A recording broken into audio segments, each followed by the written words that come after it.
పిడుగురాళ్ల మండలం బ్రాహ్మణపల్లి గ్రామంలో పూర్తి చేసుకున్న మెడికల్ కాలేజ్కి ప్రభుత్వం ఎంబీబీఎస్కి 100 సీట్లు కేటాయించడంపై మీడియా సమావేశంలో హర్షం వ్యక్తం చేశారు.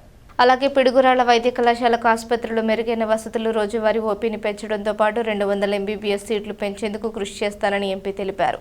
పిడుగురాళ్లలో మెడికల్ కళాశాల ప్రారంభం పల్నాడు చరిత్రలో సువర్ణ చెయ్యమని ఎమ్మెల్యే సగంలో నిలిచిన వైద్య కళాశాల పనులను పూర్తి చేసి ప్రభుత్వమే నిర్వహించేలా చేయడంలో సీఎం చంద్రబాబు విషయంలో ఉందన్నారు. కళాశాలను 100 సీట్లు రాకుండా వైసీపీ నాయకులు అడ్డుకున్న విషయాన్ని ఎమ్మెల్యే గుర్తు చేశారు.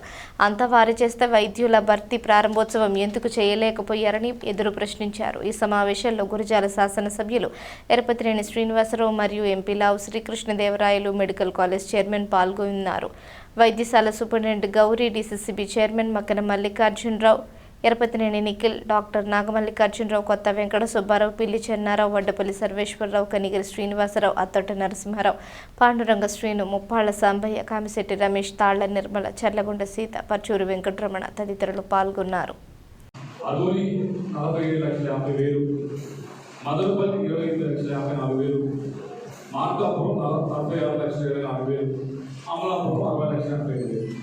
ఇది మీరు ఖర్చు పెట్టింది 500 కోట్లు ఒక్క మెడికల్ కాలేజ్ కంటే మీరు మ్యాక్సిమం ఖర్చు పెట్టింది 9 మెడికల్ కాలేజీలో అమలాపురానికి 60 లక్షలు ఖర్చు పెట్టలేదు.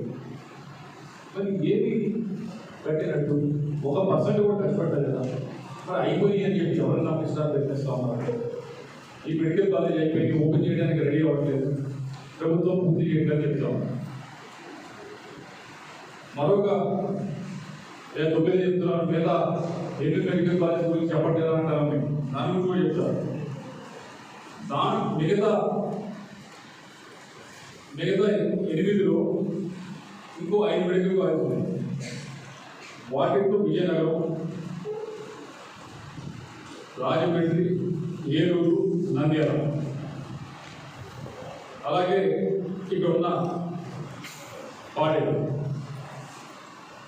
ఈ 5 మెడికల్ కాలేజ్ 20% కంటే తక్కువ ఖర్చు పెట్టారు. 20% కంటే తక్కువ ఖర్చు పెట్టారు 2024. మరి 20% కంటే తక్కువ ఖర్చు పెడితే ఎక్కడైనా medical college medical college open చేసుకోవచ్చా? అసలు మెడికల్ హాస్పిటల్ ఓపెన్ చేయొచ్చా? మరి ఎక్కడ ప్రభుత్వం పైన రోజు 20% కూడా ఖర్చు పెడుతుంది. విజయనగరానికి ఆరోగ్యశ్రీ దేంట్లో పబ్లిక్ ప్రైవేట్ పార్ట్నర్షిప్ కదా. మరి వినాలుగా అప్పుడు ముఖ్యమంత్రి గారు వైఎస్ రాజశేఖర రెడ్డి గారు తీసుకొచ్చింది. మరి దాని గురించే కదా ప్రతి మీటింగ్లో కూడా చెప్తా ఉంటాం.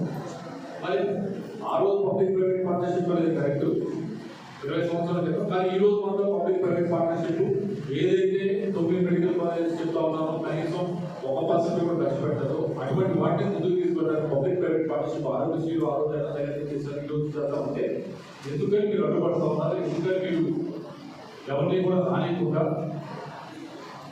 ఒక మెడికల్ కాలేజీ కూడా ముందుకు వెళ్ళకుండా ఎందుకు మీరు కార్యక్రమం చేస్తూ ఉన్నారు అనేది దయచేసి మీడియా వారు ఈసారి ప్రతిపక్షం దీనికి వచ్చి డాక్టర్ పెట్టినప్పుడు ఈ ఉద్యోగ ప్రశ్నలు మాత్రం దయచేసి వాళ్ళకి ఒకటి మీరు తీసుకొచ్చుకుంటూ ఉన్నారు. గవర్నమెంట్ వచ్చి ముందుకు తీసుకెళ్ళాలి.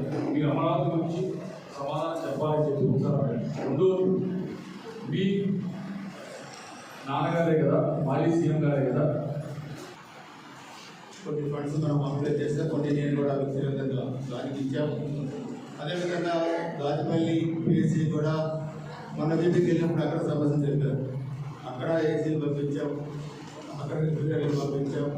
ఎక్కడ బెడ్స్ కానీ ఎక్కడ ఏది అవసరం అక్కడ మనకి ఇమీడియట్గా ప్రభుత్వం నుంచి రావాలి అనేది కాకుండా మాసవరం పిఎస్సీ కానీ ఇక్కడ కానీ ఇవన్నీ కూడా చేశాం.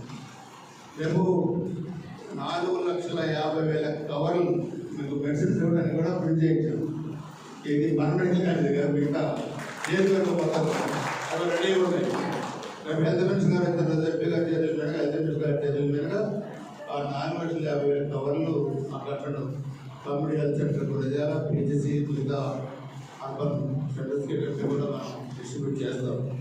సో ఇవన్నీ కూడా మనం ఏంటంటే ఈ ప్రజలు ఈ ప్రభుత్వం మీద కానీ మా మీద కానీ ఎంపీ గారి మీద మా మీద కానీ కొన్ని ఎన్నికల్లో మాపై ఉంచిన విశ్వాసానికి మేము కూడా ఇది ప్రొడక్ట్ తీసుకునే అద్భుతమైన అవకాశం ఈ వైద్య రంగం ద్వారా కూడా తెలియజేసుకుంటూ ఇప్పుడు ఏ అవసరం వచ్చినా తప్పకుండా మా దృష్టికి తీసుకురండి. ఈ మెడికల్ కాలేజ్ కానీ ఏదన్నా తప్పకుండా మేము మరి ఆ సమస్యను పరిష్కారం చేస్తామని కూడా తెలియజేసుకుంటూ మరొకసారి ఈ 100 ఎంఎల్ఏ సీట్స్లో మరి మనకి రావడానికి కృషి చేసిన వైద్య ఆరోగ్య శాఖ మంత్రి సత్యకుమార్ యాదవ్ గారు, గౌరవ ముఖ్యమంత్రి నారా చంద్రబాబు నాయుడు గారు, గౌరవ పార్లమెంట్ సభ్యులు శ్రీకృష్ణదేవరాయ గారు, ఈ దేవాలయ నిర్మాణంలో పాల్గొంటున్న భాగస్వామ్య ప్రతి ఒక్కరికి కూడా పేరు పేరు నమస్కారాలు, ధన్యవాదాలు.